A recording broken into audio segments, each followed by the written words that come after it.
साधारण ब्याज की श्रृंखला में आगे हम बात करते हैं। जैसे हम हमारे पास क्वेश्चन पूछा जाता है कि हम एक ही राशि किसी दूसरे को उतनी ही राशि देते हैं और ब्याज का अंतर या ब्याज अधिक मिले, इस प्रकार के क्वेश्चन हम देखते हैं। तो आज हम उन्हीं क्वेश्चनों की बात करते हैं। हम एक उदाहरण से देखते हैं और हमारे पास उदाहरण है कि कोई धन 5 वर्ष के लिए उधार दिया गया। कितने वर्ष के लिए उधार दिया गया? 5 वर्ष के लिए उधार दिया गया। धन हमारे पास नहीं है लेकिन हम दे रहे हैं 5 वर्ष के लिए। उसके बाद में कह रहा है प्रश्न, यदि ब्याज की दर 8% अधिक होती, दर कितनी अधिक होती? दर 8% अधिक होती तो ब्याज 320 रुपए अधिक मिलता।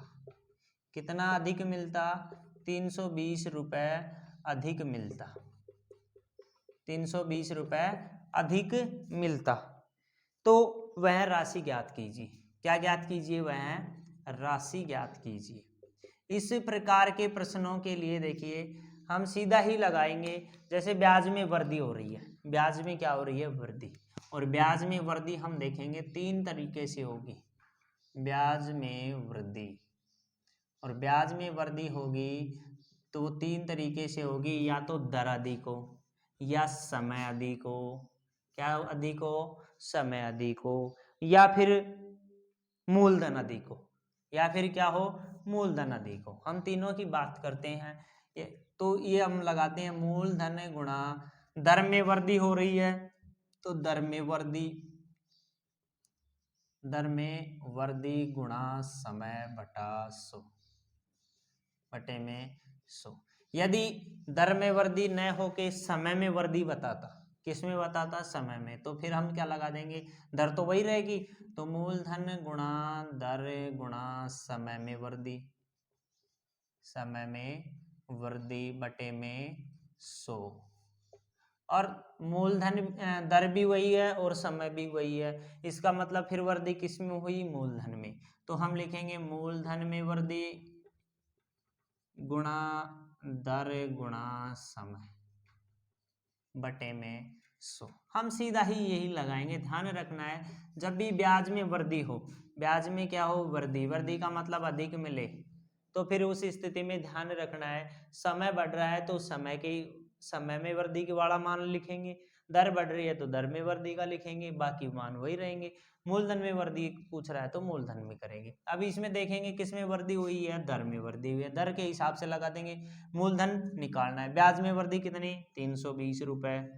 मूलधन निकालना है और दर में वृद्धि कितनी? 8%। समय कितना? 5 वर्ष बटे में 100। मान निकालना है तो इनको इधर भेज देंगे। ये क्या हो जाएगा? 320 गुणा 100 और भाग में कौन कौन आएगा? 8 और 5। इधर क्या बच गया? मूलधन। काट देंगे, 5 से काट दिया 20 और 8 से काट दिया 8 चौक 32। गुणा कर देंगे, 4 दूनी 8, यानी कि मूलधन कितना है? 800 रुपए। इसी प्रकार के क्वेश्चन आते हैं। हाँ, यहाँ कह सकता है कि दर तो वो फिक्स है, समय में वृद्धि है तो फिर यहाँ हम समय की वृद्धि वाला लिख देंगे, मूलधन में वृद्धि है तो मूलधन वाला लिख देंगे। इसी प्रकार के हम और उदाहरण देखते हैं। उनमें हमारे पास जैसे यहाँ हमारे पास राशि पूछा है तो उसमें हमारे पास दर में अंतर पूछ सकता है तो दर वाला लगा देंगे, समय में पूछ रहा है तो समय निकाल लेंगे, सभी के अनुसार लगाएंगे। और दूसरा एक उदाहरण देखते हैं। उदाहरण है हमारे पास में कि सुशील ने 8,000 रुपए की राशि 2 अलग अलग बैंकों में जमा कराई। कितने रुपए हैं? 8,000 रुपए 2 अलग अलग बैंकों में जमा करवाई।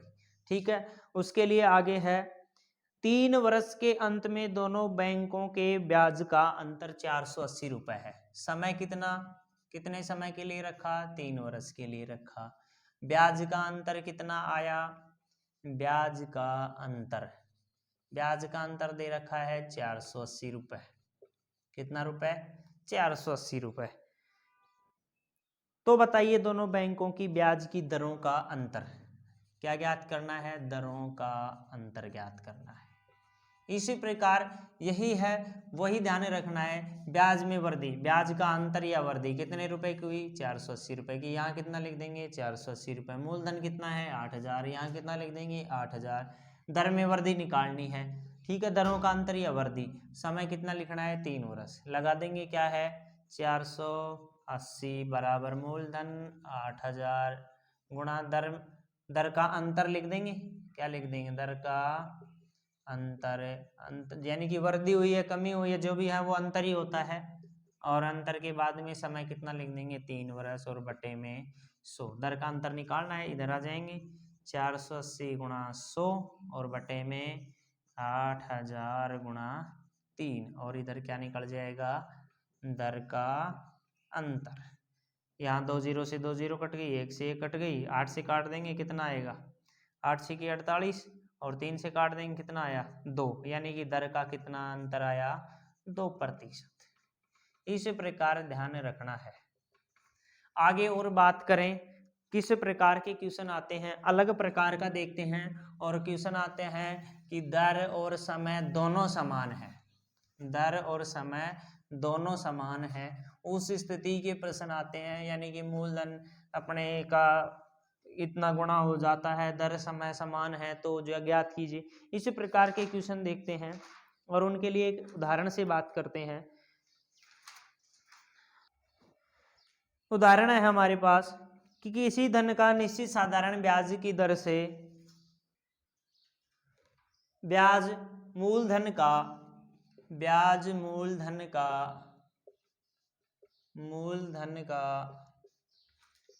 9/16 गुना हो जाता है। मूलधन का 9/16 गुना हो जाता है तथा दर व समय दोनों समान हैं, तो दर ज्ञात करें। क्या ज्ञात करें, दर ज्ञात करें। इस प्रकार के प्रश्नों के लिए सीधे हम ट्रिक से देखेंगे, और ट्रिक है हमारे पास में, या तो दर निकलवाएगा, ऐसी स्थिति में या तो दर निकलवाएगा या क्या निकलवाएगा, समय निकलवाएगा। और दर और समय निकलवाएगा, उसके लिए हमारे पास ट्रिक ध्यान रखनी है। जितना भी गुणा होता है, जितना भी क्या होता है, गुणा होता है, वो गुणा और गुणा में कितना, 100, और इस पूरे का क्या लगा देंगे, रूट। ध्यान रखना है, जितना भी गुणा होगा, जैसे 9/16 गुणा है तो यहाँ 9/16 ही आएगा, 8 गुणा है तो यहाँ 8 ही आएगा, और गुणा में कितने आ रहे हैं, 100, और पूरे का क्या लगा देंगे, रूट। चाहे दर निकालनी हो चाहे समय निकालना हो। अब इसी उदाहरण की बात करते हैं, तो हम यहाँ कितना रख देंगे, रूट में रख देंगे 9/16 और गुणा में 100। या तो काटना चाहो काट लो, या पहले से जिसका रूट करना चाहो रूट कर लो। 9 का कितना होता है, 3, 16 का कितना होता है, 4, और 100 का कितना होता है, 10। जब भी हम रूट करते हैं तो हमें एक बात ध्यान होनी चाहिए, सभी संख्याएं हमारे पास गुणा में होनी चाहिए। जब तक सभी संख्याएं गुणा में नहीं है तो सभी का एक साथ रूट नहीं कर सकते, उसके लिए फिर अलग अलग करना पड़ेगा। आगे हम हल करें, कितने हो गए, 30/4 कट रहा है 2 से, 15/2, इसका मतलब कितना हो गया, 7.5%। ध्यान रखना है इस प्रकार। इसी प्रकार का एक उदाहरण और लेते हैं। किसी धन का साधारण ब्याज मूलधन का 9/25 गुणा हो जाता है। ब्याज है वो मूलधन का 9/25 गुणा, किसका, मूलधन का 9/25 गुणा हो जाता है, ठीक है।